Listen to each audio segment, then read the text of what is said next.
তুমি না তওবা করেছিলে? তুমি না আল্লাহর জন্য সবকিছু ছেড়ে দিয়েছিলে? তুমি না আল্লাহর প্রিয় বান্দা হতে চেয়েছিলে? তুমি না বুঝতে পেরেছিলে তোমার আসল গন্তব্য কোথায়? ভুলে গেছো সবকিছু? আবার কোন পাপ তোমাকে ক্রাশ করলো? তুমি তো সেই ব্যক্তি যে নিজের পাপের প্রতি অনুতপ্ত হয়ে সিজদায় পড়ে অজরে কেঁদেছিলে।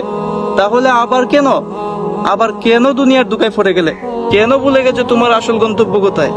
তাহলে কি তুমি হার মেনে নিয়েছো নফসের কাছে, নাকি হেরে গেছো আল্লাহর প্রিয় বান্দা হতে? তুমি এতটাই দুর্বল? তুমি ভুলে গেছো তোমার রবকে? কে তোমার সৃষ্টিকর্তা?